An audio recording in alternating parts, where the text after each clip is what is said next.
Bem, agora a gente vai instalar as extensões. Então, a primeira coisa que eu vou fazer aqui, eu vou vir aqui nesse ícone aqui, ó, que o último ícone, Extension Manager, tá vendo? Ele parece uma peça de quebra-cabeça. Vou clicar aqui, eu vou clicar em Enable. Clicando em Enable, eu vou ativar as extensões, certo? Aí ele me dá várias possibilidades de instalação de extensões. Beleza. Quem quiser, segue no site aqui. Eu vou seguir no site aqui para acompanhar com vocês, tá?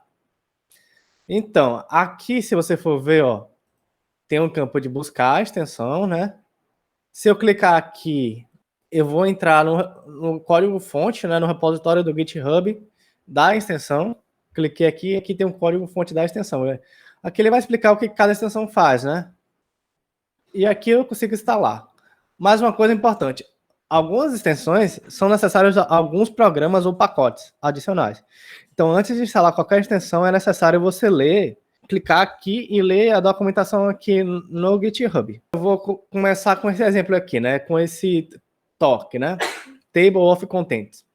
Ele vai me adicionar o suporte a um sumário. Eu vou clicar aqui, né? E ele vai abrir para mim. Abriu a documentação. Aí ele me mostrou, né? Ó, já mostra aqui como é que funciona, mais ou menos, tá vendo? Aí o que ele fala aqui? Essa parte aqui é pré-requisito. Eu vou precisar do Jupyter Lab. O Jupyter Lab eu já tenho, né? Tá aqui. E eu vou precisar do Node.js. O Node.js pode ser que eu tenha, mas pode ser que eu não tenha. Como é que eu instalo o Node.js? Eu vou vir aqui, né? Vou fechar o navegador aqui e vou abrir aqui o PowerShell. Quem está no Linux, abre lá o terminal do Linux, tudo bem? Para instalar é bem fácil. Vou escrever conda install. Vou escrever Node.js.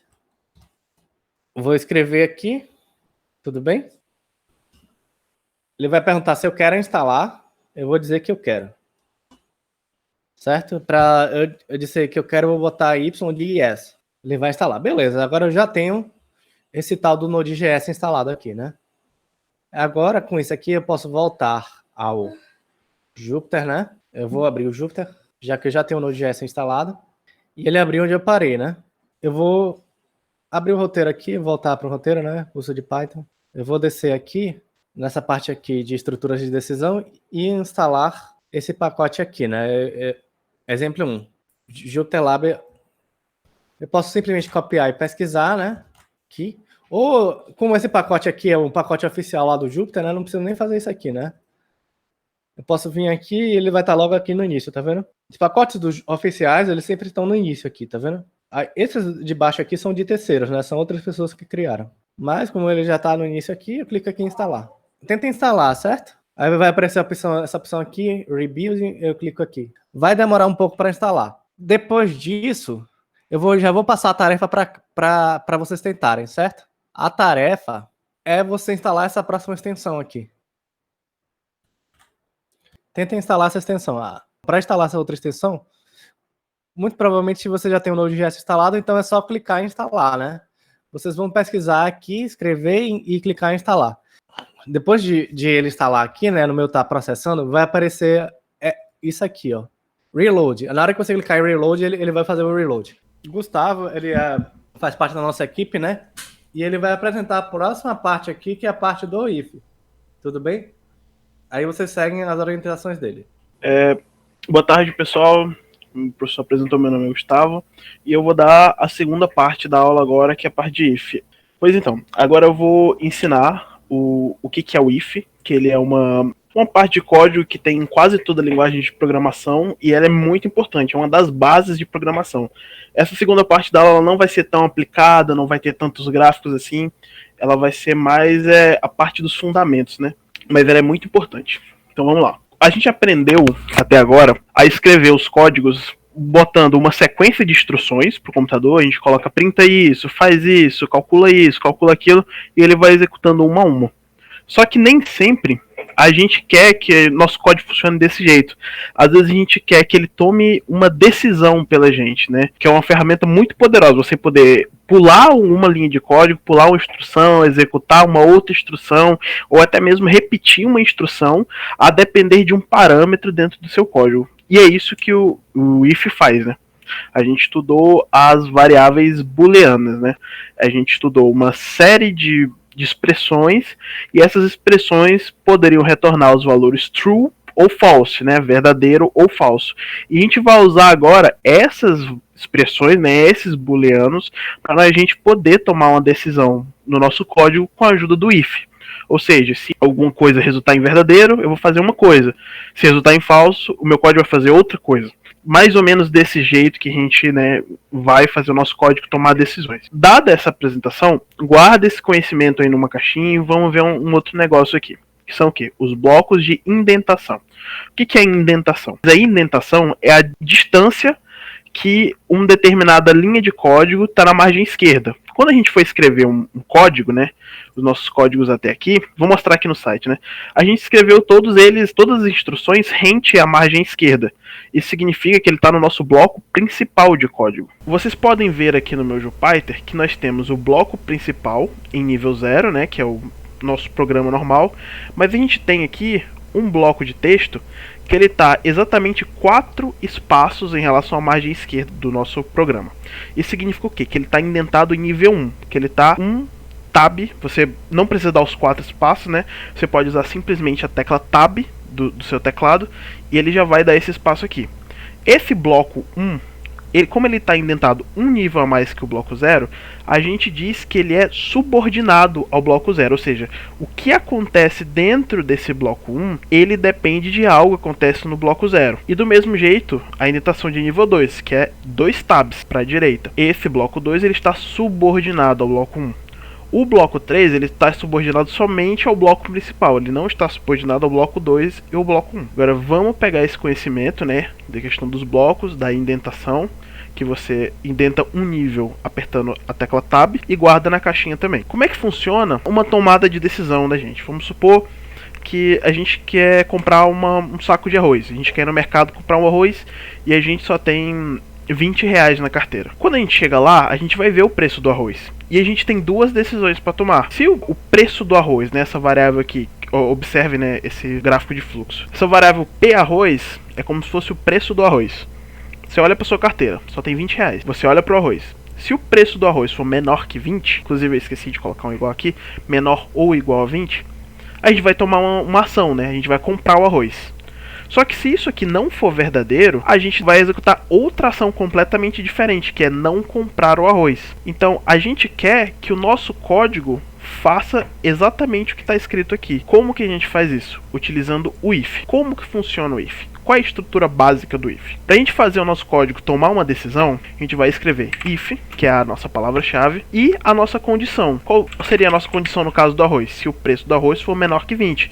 Lembra dos booleanos? Se o preço do arroz for, sei lá, 21, P arroz menor que 20, vai resultar em false. Falso, né? A gente tem a nossa condição e a gente dá 2 pontos. Quando a gente der 2 pontos, olha o que vai acontecer. Se eu apertar Enter para digitar na próxima linha, o meu Jupyter ele já vai descer o cursor indentado um nível, um bloco à frente. Então tudo que eu escrever aqui vai ser o que vai ser executado caso a condição lá dentro do if for verdadeira. Se ela for falsa, ele não vai executar. Então eu posso botar aqui tipo assim, ó, ações a serem executadas caso a condição seja verdadeira. Vou adicionar um comentário aqui. Este é o nível 1 de indentação. Então o if ele funciona mais ou menos assim. Tudo que for indentado um nível à frente e que estiver abaixo do if vai ser executado caso essa condição seja verdadeira. Tudo que tiver rente à margem esquerda do código, né, se eu começar a digitar, botar um print aqui, escrever qualquer coisa, isso aqui vai ser executado sempre.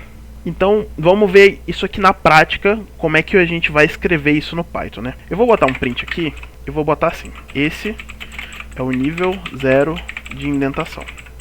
Essa linha sempre será executada. Ok. Vou colocar aqui um valor de uma variável, vou botar igual a 10. E vamos fazer um if. If var igual a 10, 2 pontos. Eu vou colocar aqui, sei lá, print. Essa linha será executada caso a condição seja verdadeira. Ok? Este é o... Vocês percebem que quando eu aperto o Enter, se eu estou aqui, né, digitando no bloco que está dentro do meu if, que está subordinado ao meu if, e eu aperto Enter para digitar na próxima linha, o cursor ele sempre desce. Caso eu queira, né, colocar algo fora do if, algo que não depende do que está acontecendo no if, eu só aperto a tecla de apagar e ele vai voltar a indentação também. Esta linha também sempre será executada. Então, veja bem o que está escrito aqui. Eu botei uma variável que é igual a 10. Lembra lá dos booleanos, o operador de comparação? Ou seja, que não é igual. Igual eu uso para dar um valor para uma variável. O igual eu uso para comparar. Ou seja, essa condição que está aqui dentro do if, var igual a 10, se o valor que está no var for 10, isso aqui vai retornar em true. Ou seja, o if será executado. Se ele não for 10, esse i vai resultar em false. E o if não será executado. Então, se eu executar esse código do jeito que está aqui, ó, ele vai executar os 3 prints. Ó. O primeiro print, que sempre vai ser executado, independente de qualquer coisa, porque ele está no nosso, né, bloco principal do programa. O print dentro do if, que vai ser executado caso a condição seja verdadeira, e ela de fato é. E o terceiro print, que também sempre vai ser executado. Mas se eu mudo esse valor aqui da variável para 8, então, quando ele for ler esse código, essa condição não vai ser verdadeira. O que a gente espera que aconteça é ele não executar esse print aqui do meio. Então vamos lá, olha só a resposta. Ele executou o primeiro, sempre será executado. Ele executou o último, mas não executou o do meio. Então é assim mais ou menos que a gente diz para o nosso código tomar decisões, utilizando o if e utilizando o bloco que vem subordinado ao if. Tudo que estiver dentro desse bloco, ó, vou dar um espaço aqui para vocês visualizarem melhor. Tudo que tiver dentro desse bloco aqui, ó, vai ser executado. Tudo que tiver fora desse bloco aqui vai ser executado de qualquer jeito, tá certo? Então, como é que ficaria, por exemplo, o problema do arroz, né? Vou botar aqui p arroz. Vou botar uma entrada, né, para o cara entrar o preço do arroz. Input, digite o preço do arroz. Então, quais são as duas ações lá que a gente tinha no gráfico? Se o preço do arroz for menor que 20, a gente compra o arroz. Se ele não for menor que 20, ou seja, se ele for maior que 20, a gente não compra o arroz. Então, beleza? Então vamos tentar reproduzir isso com código, né?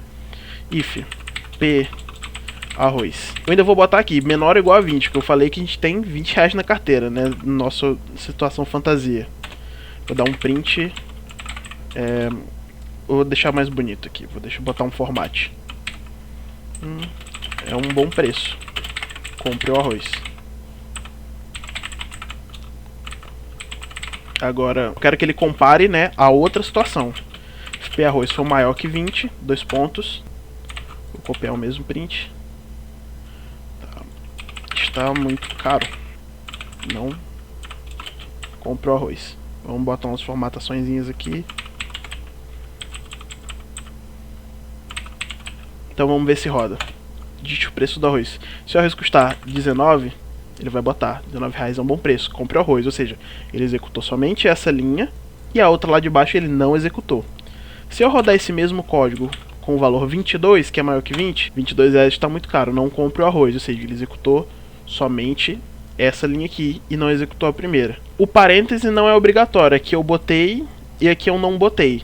A gente vai usar o parêntese quando a gente for usar múltiplas condições do if ou do jeito que o Léo falou, para visualizar essa condição melhor. O que é para vocês entenderem agora é que tem o if, que é a palavra-chave, né, do comando, tem a condição que vem logo depois, tem uns 2 pontos, e aí no bloco seguinte, de uma indentação um nível a mais, a gente escreve o que vai ser executado. Essa questão dos blocos da indentação é muito importante. Se você não colocar, o seu programa não vai funcionar. Só para deixar bem claro a parte da indentação, eu não sei se alguém aqui já teve contato com, provavelmente a maioria que não teve contato com outras linguagens de programação. Geralmente em linguagem de programação, a gente utiliza ou colchetes, ou parênteses, ou algo do tipo para indicar bloco. No caso do Python, não tem esse tipo de marcação. Então você utiliza indentação para indicar o que está dentro de um bloco ou de outro. É exatamente para isso que existe a indentação. Então, vamos fazer um exemplo um pouquinho mais sofisticado e a gente vai elaborando mais esse exemplo conforme for passando a aula.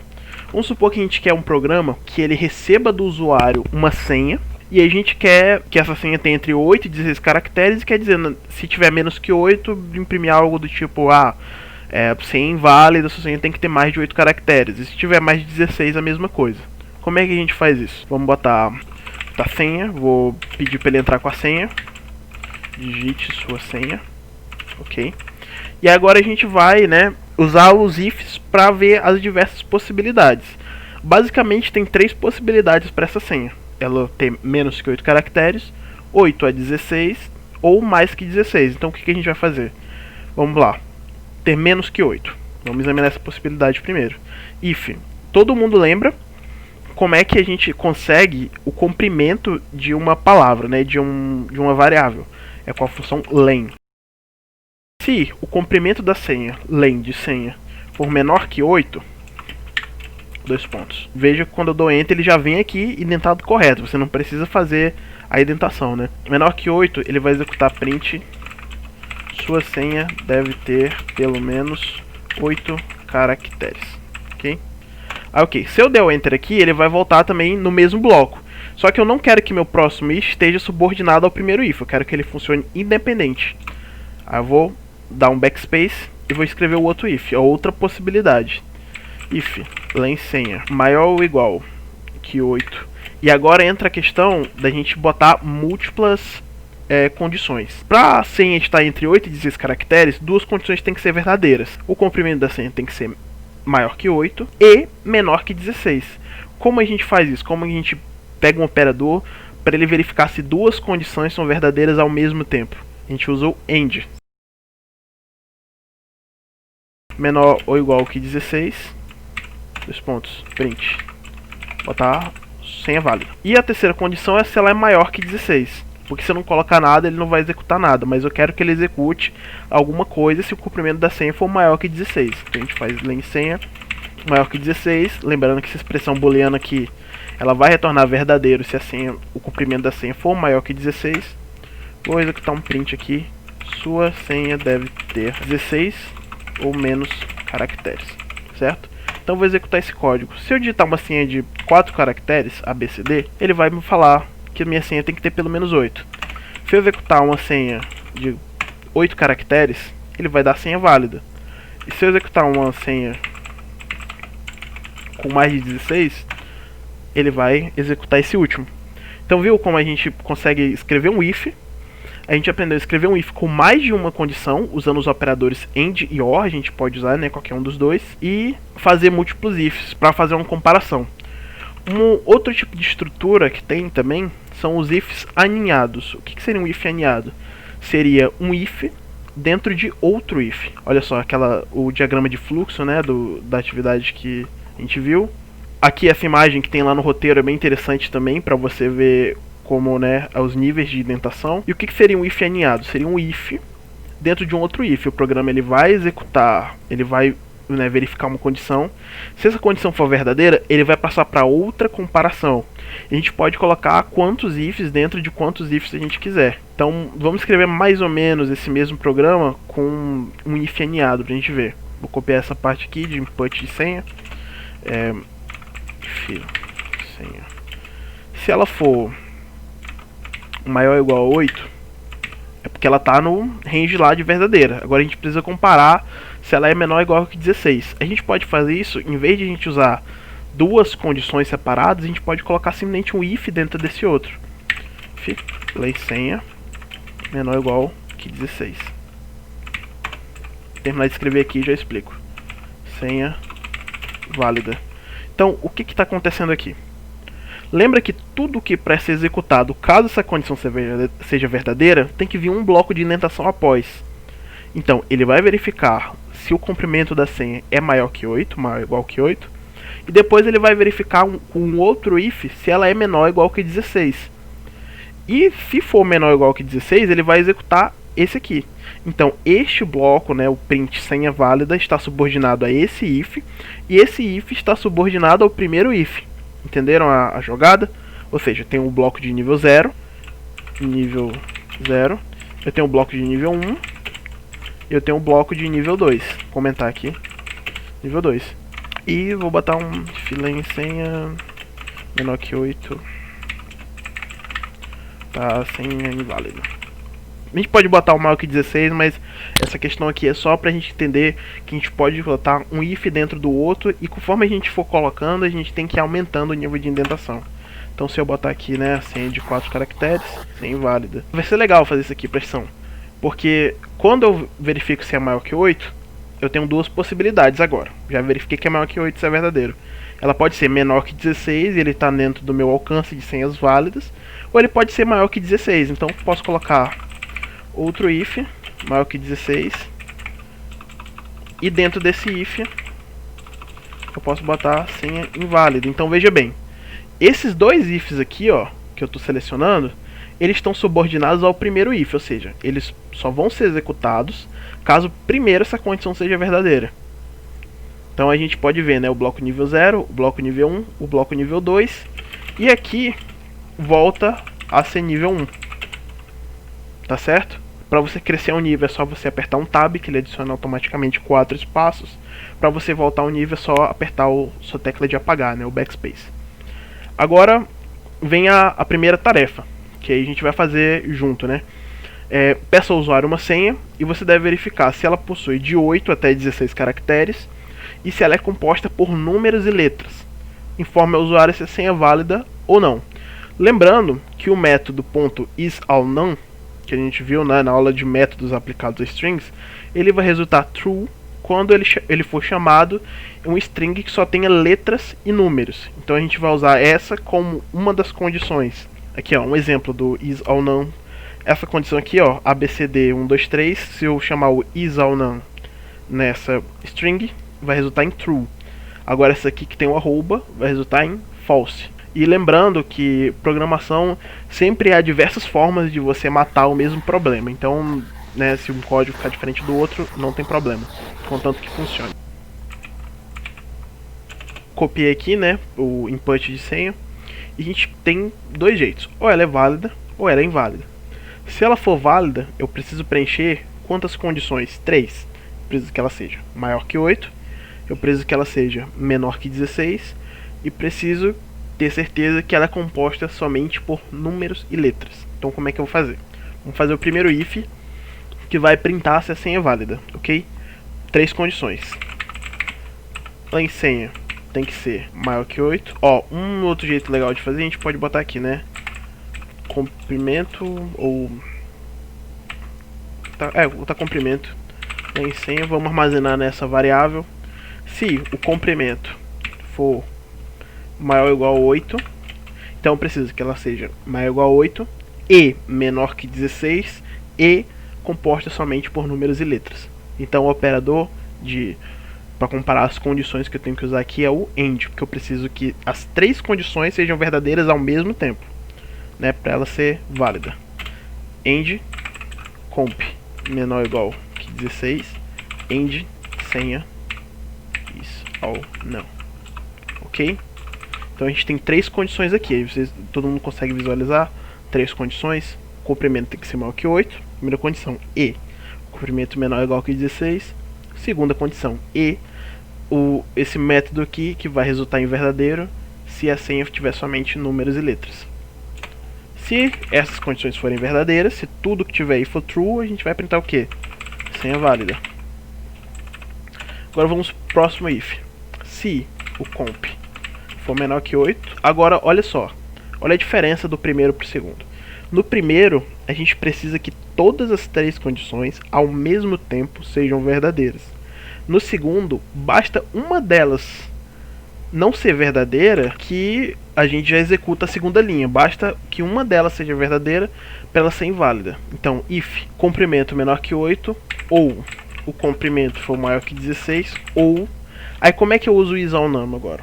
O isAllNone vai resultar em verdadeiro se a senha for formada somente por letras e números. Então o que eu faço para eu ter a condição oposta? Eu posso usar o operador NOT, que eu chamo desse jeito. E quando isso aqui for verdadeiro, né, a senha for formada somente por letras e números, isso vai reverter e a gente vai ter a condição oposta.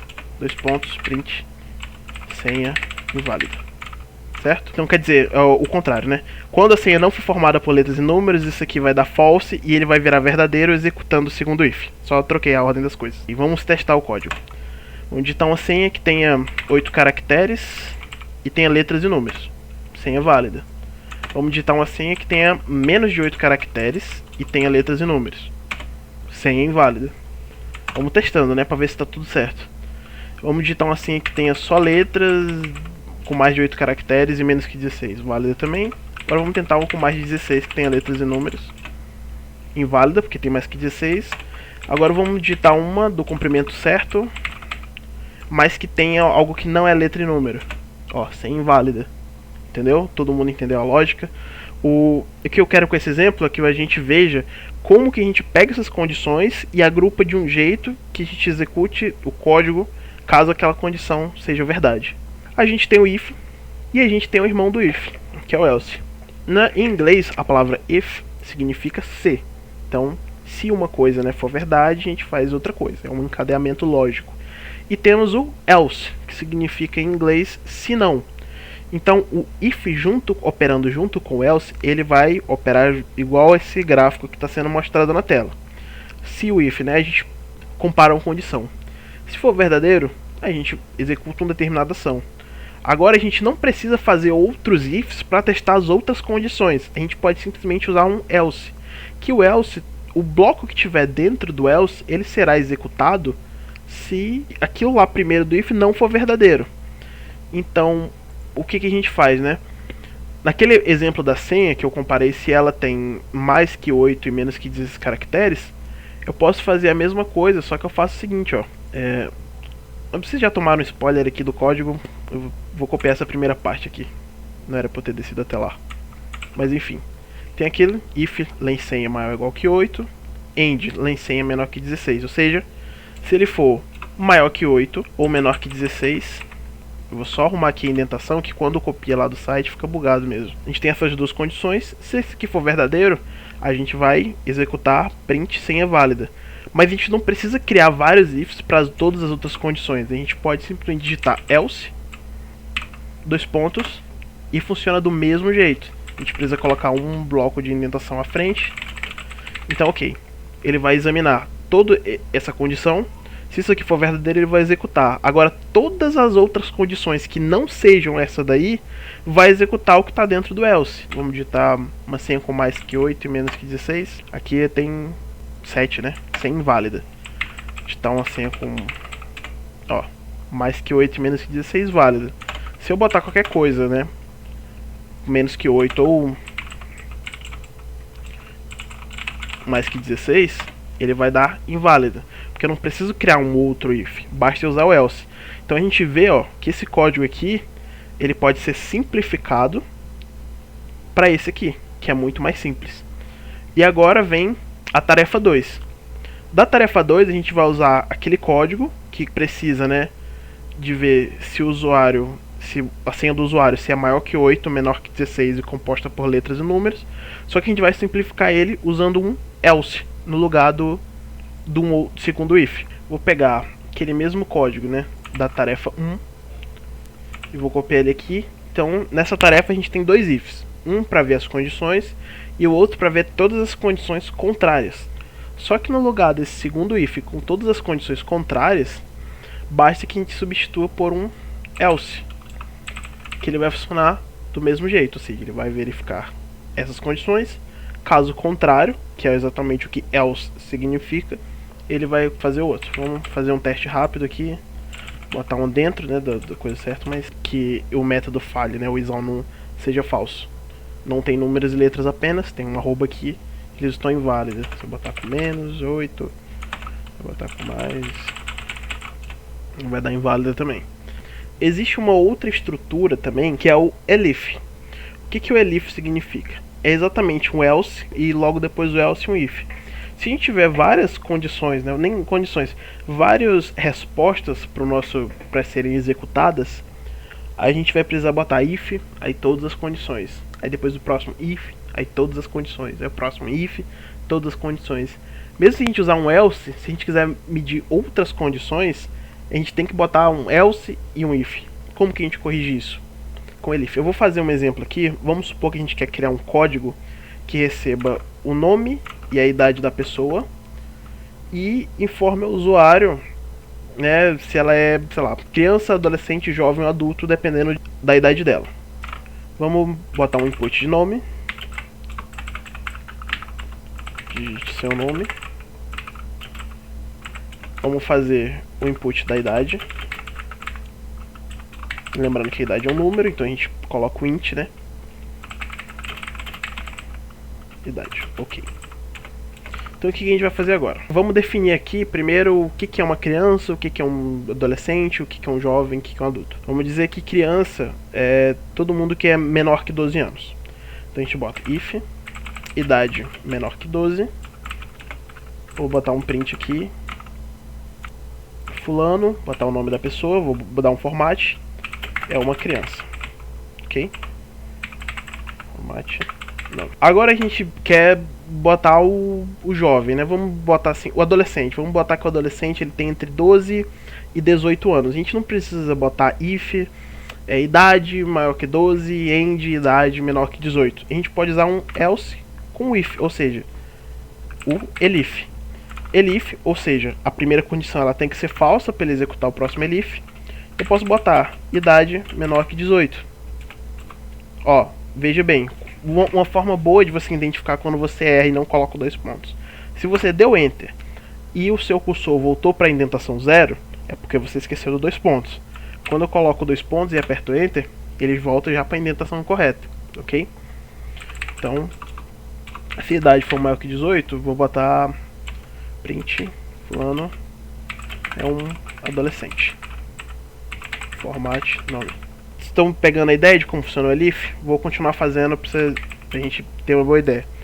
Se idade menor que 12 não for verdadeira, nem idade menor que 18 for verdadeira, ele vai executar o próximo. Quantos anos tem um adulto? De 18 até, sei lá, 60. Então elif, idade menor que 60. Print, fulano é um adulto. Formate com nome. E else, que todos os elses vão ser a idade maior que 60, ou seja, nenhuma dessas aqui é verdadeira. Else, print, fulano é um idoso. Formate com nome. Então, de novo reforçando, o elif, que é um else com if, ele ele imputa uma nova condição ao mesmo tempo que nega a anterior, ou seja, ele vai comparando, né, as anteriores. Idade menor que 12, se for verdadeiro ele já printa, você é uma criança.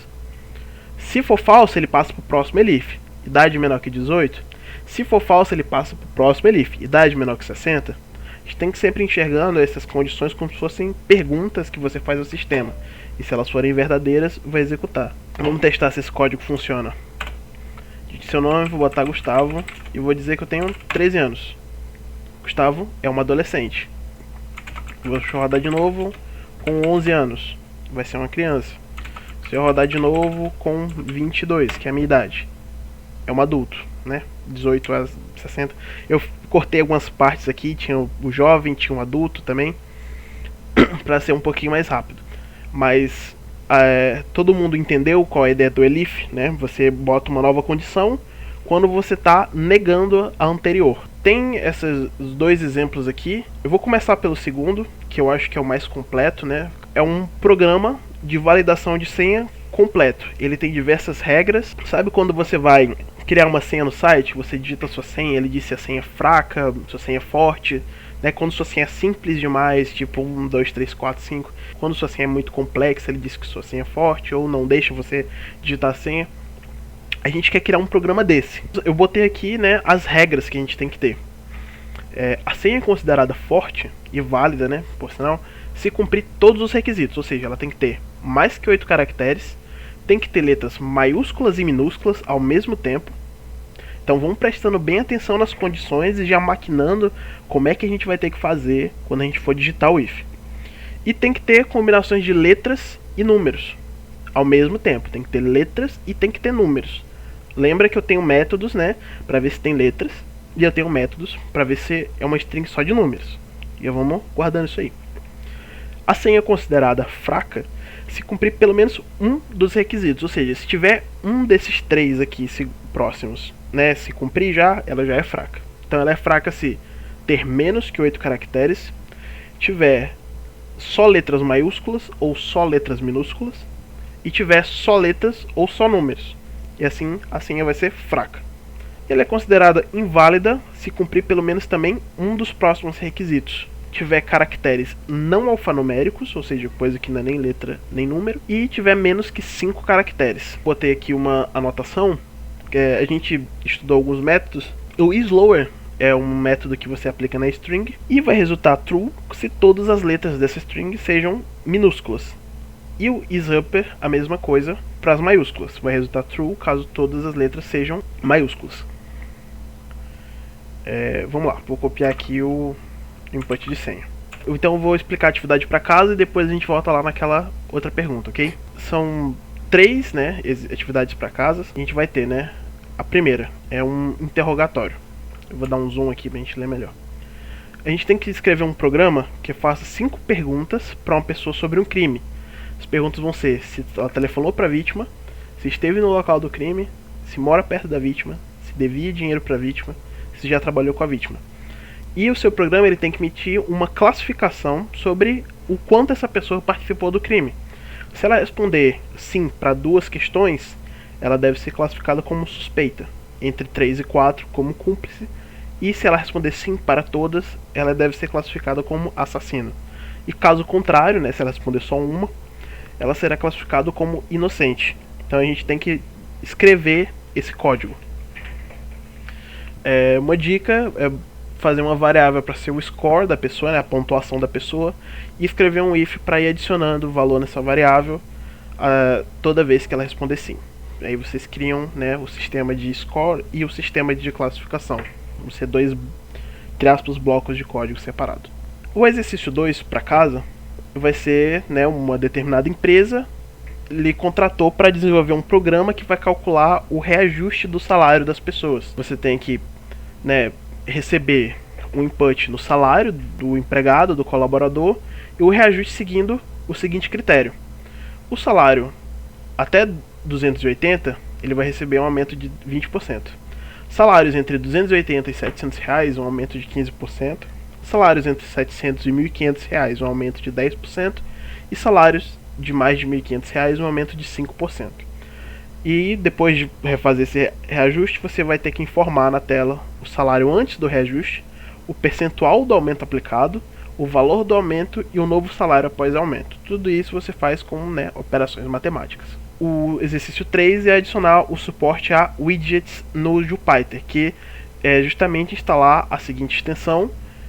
Vocês podem, né, pegar esse nome da extensão lá no site, que na próxima aula, no capítulo 5, a gente vai usar essa extensão, quando a gente for ensinar a fazer os widgets, que são formas de você entrar com dados no Jupyter também, para não ter que ficar usando o input toda hora. Beleza? Então, vamos lá. De novo, não tem, né, se o código estiver diferente do meu, não significa que está errado, existem diversas formas de fazer. Então, vamos lá. Eu escolhi cuidar primeiro dos casos em que a senha é inválida, e depois eu uso um else para ver todos os casos em que ela é válida. Então vamos lá. If ela é inválida quando tiver menos que 5 caracteres e tiver caracteres não alfanuméricos. A condição de ter caracteres não alfanuméricos a gente viu em outro exemplo, então fica mais ou menos assim. Eu chamei de PSW, né, que é, botei uma abreviação para password, menor que 5, OR, e a condição de não ter caracteres alfanuméricos seria desse jeito, né? Quando isso aqui for falso, ele vai negar e vai virar verdadeiro e vai ativar esse if aqui. Então todos esses casos aqui, né, a senha vai ser senha inválida. Ok. Agora, esses casos aqui são os que a senha é inválida. Então todos os outros a senha vai ser válida. Então começa lá com else, print, senha inválida. Beleza. Agora tudo que eu vou digitar aqui, que é os casos que ela for válida, vai estar tudo subordinado a esse else, porque, né, é o contrário do inválido. Então tudo que eu for digitar aqui, todos os próximos ifs, eu vou fazer um bloco de indentação subordinado àquele primeiro else. Então vamos cuidar dos casos em que ela é forte, né? Ela é forte se tiver 8 ou mais caracteres, ou seja, se len PSW for maior ou igual que 8, e tem que cumprir todos, né, para ela ser forte. End. Agora a gente vai criar a segunda condição. Ela tem que ter letras maiúsculas e minúsculas misturadas. Então a gente tem esses dois métodos aqui. Um que resulta em true, caso todas as letras sejam maiúsculas, e um que resulta em false, caso todas as letras sejam minúsculas. Então veja bem, se o slower der true, significa que todas são minúsculas, então não está no nosso, né, no que a gente quer. Se ele der false, significa que nem todas as letras são minúsculas, então só pode ter dois casos. Um caso em que sejam maiúsculas e minúsculas misturadas, e outro caso que elas sejam totalmente maiúsculas. E o isupper, a mesma coisa, ao contrário, né? Se ele der false, tem dois casos, em que elas sejam maiúsculas e minúsculas misturadas, e o outro caso em que ela seja só maiúscula. Como que eu criei essa condição? Eu fiz um PSD slower, or PSD isupper, e eu neguei as duas condições, então eu peguei um not abraçando tudo isso. Então vamos examinar. Quando o slower for, eu preciso que pelo menos uma delas dê false, né? As duas deem false. Então, se essa aqui for false e essa aqui for false, tudo isso aqui que está aqui dentro vai dar false e o not vai negar, vai virar true. Se, né, só o slower for false e o outro for true, ou seja, significa que ou ela é só maiúscula ou ela é só minúscula, tudo isso aqui vai dar true e vai negar e vai virar false. Entenderam a ideia? Tem outro jeito de fazer também, mas esse é o jeito que eu escolhi. Vou explicar mais uma vez, porque esse aqui foi meio complicado de entender. Eu preciso que as duas sejam false. Então eu criei um false, or false, né? Um or que vai... Eu preciso que as duas sejam false para dar true, porque eu vou negar tudo isso aqui. Então isso aqui tudo, essa condição só vai dar verdadeiro quando o slower e o isupper, as duas forem false simultaneamente. Que eu preciso que não sejam só de minúsculas, nem sejam só de maiúsculas. E agora eu tenho a mesma coisa para combinar. Eu preciso de combinações de letras e números. Eu criei uma condição que me dá true se for uma combinação de letras minúsculas e maiúsculas. Eu posso usar a mesma estrutura os outros dois métodos. O PSW isalpha, que vai ver se tem só letras, ou PSW is decimal, que vai ver se só tem números. Então desse jeito aqui eu tenho uma condição para o comprimento da senha ser maior que 8, uma condição para ela ter maiúsculas e minúsculas misturadas e uma condição para ela ter letras e números misturados. E se isso aqui for verdade, o que ele vai printar? Senha forte. Caso contrário, print senha fraca. Eu poderia criar outro if, né, com todas as outras condições que tornam ela fraca, mas como eu já cobri os requisitos para ela ser forte e os requisitos para ela ser inválida, tudo que não for forte ou inválida vai ser fraca. Tá aqui o nosso programa e vamos ver se ele roda direitinho. Vamos fazer o teste, né? Vamos tentar digitar uma senha inválida com menos de 5 caracteres. ABC tem 3, senha inválida. Ou uma senha que até ele cumpra o requisito de comprimento, mas tenha, né, caracteres não alfanuméricos. Senha inválida. Agora vamos testar uma senha que seja forte. Né, uma senha que tenha mais que 8 caracteres. Vamos botar ABCD, ABCD tem 8. Vamos botar ABCD, ABCD, maiúsculos e minúsculos, e letras e números. Ó, senha válida, que ele executou isso aqui, e depois executou o senha forte. Agora vamos tentar uma senha que seja teoricamente válida e fraca, né? Ela tenha o comprimento de...